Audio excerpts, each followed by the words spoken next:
ഒരു തീരുമാനമായിട്ടില്ല. പവാർജിയെ കണ്ടു. ഞങ്ങൾ 3 പേരും ഉണ്ടായിരുന്നു. ഞാനും A.K. ശശീന്ദ്രൻ മന്ത്രിയും PC ചാക്കോ ഞങ്ങളുടെ സംസ്ഥാന പ്രസിഡന്റും ഉണ്ടായിരുന്നു. പവാർജിയോട് എല്ലാ കാര്യങ്ങളും ഡിസ്കസ് ചെയ്തു. അദ്ദേഹം ഉചിതമായ ഒരു തീരുമാനം എടുക്കും. അല്ല, എല്ലാം ഡിസ്കസ് ചെയ്തെന്ന് ചാക്കോ സാറ് മുമ്പേ വെച്ച് പറഞ്ഞായിരുന്നു. തീരുമാനം വരും അതൊന്നും അറിയത്തില്ല. നമുക്ക് തീരുമാനം എന്നത്തേക്കാണെന്നും അറിയത്തില്ല. തീരുമാനം എടുക്കേണ്ടത് പവാർജിയാണ്. അദ്ദേഹമാണല്ലോ പാർട്ടിയുടെ നേതൃത്വം എന്ന് പറയുന്നത്. ചർച്ചയിൽ എന്തെങ്കിലും തരത്തിലുള്ള ഒരു സമവായോ അല്ലെങ്കിൽ ഏതെങ്കിലും തരത്തിൽ അങ്ങനെ ഒരു സാധ്യത തെളിഞ്ഞു വന്നോ? അല്ല, അങ്ങനെയുള്ള ഡിസ്കഷൻ എന്ന് പറഞ്ഞാൽ എല്ലാ കാര്യങ്ങളും, പാർട്ടിയുടെ നിലനിൽപ്പും കാര്യങ്ങളും, അതുപോലെ തെരഞ്ഞെടുപ്പും, പഞ്ചായത്ത് തെരഞ്ഞെടുപ്പും, ത്രിതല പഞ്ചായത്ത് തെരഞ്ഞെടുപ്പിന്റെ വിഷയങ്ങളെല്ലാം, പിന്നെ പാർട്ടി ഇപ്പോൾ ഇവിടെ നേരിട്ടുകൊണ്ടിരിക്കുന്ന ചില പ്രതിസന്ധികൾ, ഇങ്ങനെയുള്ള കാര്യങ്ങളെല്ലാം ഡിസ്കസ് ചെയ്തു. ആ കൂട്ടത്തിൽ എല്ലാ കാര്യങ്ങളും ഡിസ്കസ് ചെയ്തു. ഈ ചർച്ചയിൽ മന്ത്രിസ്ഥാനം സംബന്ധിച്ച് ചർച്ച വന്നായിരുന്നോ? അല്ല, പറഞ്ഞല്ലോ. അപ്പോൾ ഞങ്ങളുടെ സംസ്ഥാന പ്രസിഡന്റ് പറഞ്ഞായിരുന്നു മന്ത്രിസ്ഥാനം മാത്രമല്ല എല്ലാ കാര്യങ്ങളും ഡിസ്കസ് ചെയ്തു. അതിന്റെ അർത്ഥം അതും ഡിസ്കസ് ചെയ്തെന്നുള്ളതാണല്ലോ എൻ്റെ അർത്ഥം. വള്ളംകളിക്ക് മുമ്പ് ആലപ്പുഴയ്ക്കൊരു മന്ത്രി ഉണ്ടാവും എന്ന് പ്രതീക്ഷിക്കാമോ? അങ്ങനൊന്നും പ്രതീക്ഷിക്കുന്നില്ല. ഒരാഴ്ചക്കകം തീരുമാനം ഉണ്ടാവാനുള്ള ഒരു സാധ്യതയുണ്ട്. അങ്ങനെയുള്ള വാർത്തകൾ കൂടി വരുന്നുണ്ട്. ഇല്ല, വാർത്തകൾ പല രീതിയിൽ വരുന്നുണ്ട്. നമുക്കിപ്പോൾ നമുക്കിപ്പം ഞാനോർത്ത് നിങ്ങൾ മന്ത്രിയെയും ചാക്കോ സാറിനെയൊക്കെ പിടിക്കുമെന്ന് വിചാരിച്ചു. അവസാനം നിങ്ങൾ തന്നെയാണ് പിടിച്ച്. അവർ രക്ഷപ്പെട്ടു. ഇപ്പം നിങ്ങൾ കൊടുക്കുന്ന ന്യൂസുകൾ തെറ്റായിട്ട് കൊടുക്കുമ്പോൾ ജനങ്ങൾ തെറ്റായിട്ട് ധരിക്കുന്നത്. അതുകൊണ്ടാണ് ഞാൻ നിന്നത്. കാരണം ഒരു തീരുമാനവും ആയിട്ടില്ല. പവാർജി അത് ഏറ്റെടുത്ത് അദ്ദേഹം ഉചിതമായ ഒരു തീരുമാനം എടുക്കും. അപ്പോൾ അതിനുവേണ്ടി വെയിറ്റ് ചെയ്യാൻ പറഞ്ഞിരിക്കുകയാണ്. അപ്പോൾ അദ്ദേഹം അതെല്ലാ കാര്യങ്ങളും കേട്ട് ഗ്രഹിച്ച് അദ്ദേഹത്തിന് മനസ്സിലായി. ഇത് മാത്രമല്ല, ബാക്കിയുള്ള എല്ലാ കാര്യങ്ങളും, ഇവിടുത്തെ കാര്യങ്ങൾ. അപ്പോൾ അത് ഉചിതമായൊരു തീരുമാനം അദ്ദേഹം എടുക്കട്ടെ. അതുവരെ നമുക്ക് വെയിറ്റ് ചെയ്യാം. അല്ലാതെ ചുമ്മാ ഒരാഴ്ചയ്ക്ക് ആവശ്യമില്ലാത്ത എല്ലാം കൊടുത്തിട്ട് എല്ലാം കൂടെ പ്രശ്നത്തിലേക്ക് പോവുകയാണ്. കാരണം ഞാൻ ഈ ടെലിഫോൺ അറ്റൻഡ് ചെയ്യാൻ വരെ പേടിയായി. കാരണം ഇത് 1 മിനിറ്റിൽ 10 ഫോണൊക്കെയാണ് വരുന്നത്. അപ്പം അങ്ങനെയൊക്കെ വന്നു കഴിഞ്ഞാൽ വളരെ ടെൻഷനാണ്. കാരണം നമ്മൾ പവാർജിയെ ഒത്തിരി നാൾ കൂടിയിരുന്നാണ് ഞാൻ കാണുന്നത്. കാരണം ഇപ്പോൾ ഒരു നല്ല സംവിധാനത്തിലാണ് കാര്യങ്ങളൊക്കെ പോകുന്നത്.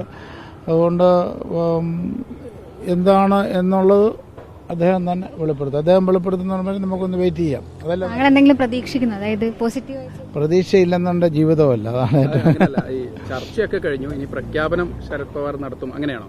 അങ്ങനെയൊന്നുമല്ല. അങ്ങനെ ചർച്ച എന്ന് പറഞ്ഞാൽ ആവശ്യമില്ലാത്ത ചർച്ചകളൊന്നുമല്ലല്ലോ. അപ്പോൾ എങ്ങനെ മുന്നോട്ട് പോകണം, ഏതൊക്കെ രീതിയിലാണ് ചെയ്തു കഴിഞ്ഞാൽ നമുക്ക് പാർട്ടി, ഇതൊരു ചെറിയ പാർട്ടിയല്ലേ, ഇത് മുന്നോട്ട് പോകണമല്ലോ. ഇപ്പം ഞാൻ നോക്കുന്ന ഇപ്പം കേരളം മുഴുവൻ, ലോകം മുഴുവൻ മലയാളികളോടത്ത് എല്ലാം പ്രശ്നമായി. എവിടെ നിന്നൊക്കെ വിളി വരുമെന്ന് എനിക്കറിയത്തില്ല. വല്ലാത്ത അവസ്ഥയിലേക്ക് പോവുക.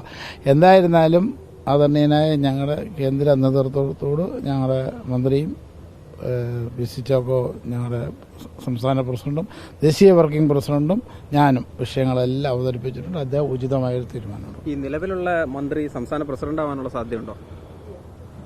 അല്ല, അദ്ദേഹം നിലവിൽ മന്ത്രിയാണല്ലോ. ഇതിന് വെറുതെ ആവശ്യമില്ല പ്രസിഡന്റാകുന്നേ. പുതിയൊരു നേതൃമാറ്റം എന്നുള്ള രൂപത്തിൽ അങ്ങനെയുള്ള ഒരു ഡിസ്കഷനും വന്നിട്ടില്ല.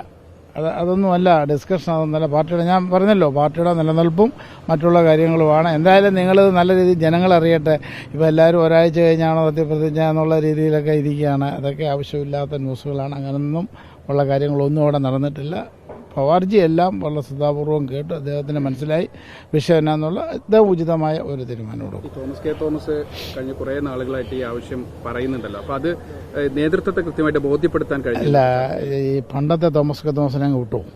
ഇതൊരു പുതിയ തോമസിനോട് ഞാൻ പറഞ്ഞല്ലോ, ഒരു 2-3 മാസം മുമ്പുള്ള ഒരു തോമസ് MLA അല്ല ഇപ്പോൾ ഞങ്ങളുടെ സംസ്ഥാന പ്രസിഡന്റും ഞാനും മന്ത്രിയൊക്കെ ആയിട്ട് വളരെ നല്ല ഒരു ബന്ധത്തിൽ മുന്നോട്ട് പോയിക്കൊണ്ടിരിക്കുകയാണ്. അപ്പം അതിൻ്റെ ഇടയ്ക്ക് ചെറിയ കാര്യങ്ങൾ പറഞ്ഞൊരു പ്രശ്നം ഉണ്ടാക്കാനായിട്ട് നമ്മൾ തയ്യാറല്ല. അപ്പോൾ നേരത്തെ ഞാൻ ഒരുപാട് കാര്യങ്ങൾ പറഞ്ഞിട്ടുണ്ട്. ഇല്ലെന്നൊന്നും ഞാൻ പറഞ്ഞു. മുഖത്ത് ഭയങ്കര സന്തോഷം തോന്നുന്നു. അതുകൊണ്ടാണ് ഇങ്ങനെ വീട് ചോദിച്ചത്. അല്ല, എനിക്ക് എന്നും സന്തോഷമാണ്. സന്തോഷത്തിനൊന്നും കുറവില്ല. ഞാൻ പറഞ്ഞത് ഇപ്പോൾ ഞങ്ങളുടെ സംസ്ഥാന പ്രസിഡന്റും ഞാനും മന്ത്രിയൊക്കെ ആയിട്ട് നല്ല ബന്ധമാണ്. മനസ്സിലായി. അപ്പം അങ്ങനെയുള്ള ഒരു സമയത്ത് ഈ ഒരു വാക്ക് മതി അതെല്ലാം തെറ്റാനായിട്ട്. അതുകൊണ്ട് വളരെ സൂക്ഷിച്ച് സംസാരിക്കുന്നതാണ് എപ്പോഴും നല്ലതെന്ന് എനിക്ക് തോന്നുന്നു. വളരെ ക്ലിയറാണ്. ഇന്ന് പവാർജിയെ കണ്ടു. ഞങ്ങളുടെ എല്ലാ ആൾക്കാരും ഇവിടെ ഉണ്ടായിരുന്നു. അവരോട് ഞങ്ങളുടെ സംസ്ഥാന പ്രസിഡന്റും ദേശീയ വർക്കിംഗ് പ്രസിഡന്റും വളരെ കാര്യമായിട്ട് അവരോട് കാര്യങ്ങളൊക്കെ പറഞ്ഞു. അവർ ഹിന്ദിയിലും ഇംഗ്ലീഷിലും മലയാളത്തിലും ഒക്കെ പല ടൈപ്പാണല്ലോ. മറാഠികൾ ഓരോ ഒന്ന് ചോദിച്ചു, മറാഠിയിൽ ചോദിച്ചു. പിന്നെ മറാഠി അറിയാൻ മേലാത്തതുകൊണ്ട് അതിന് മറുപടി പറഞ്ഞില്ലതേ ഉള്ളൂ. ഹിന്ദി അറിയാവുന്നതുകൊണ്ട് പിന്നെ ഹിന്ദി ഇംഗ്ലീഷിലും മറുപടി പറഞ്ഞു. എന്തായിരുന്നാലും ഒരു അനുകൂലമായ ഒരു സാഹചര്യമാണ് NCPയെ സംബന്ധിച്ച് ഇപ്പോൾ കേരളത്തിലുള്ളത്. പാർട്ടി വളരുന്നു, ശക്തിപ്പെടുന്നു. അപ്പോൾ അപ്പോൾ എന്തെങ്കിലും ഉണ്ടെന്നുണ്ടെങ്കിൽ നിങ്ങളെ അങ്ങോട്ട് വിളിച്ചു പറയാം, പേടിക്കേണ്ട. ഓടിപ്പോകത്തൊന്നുമില്ല, നിങ്ങൾ പേടിക്കേണ്ട.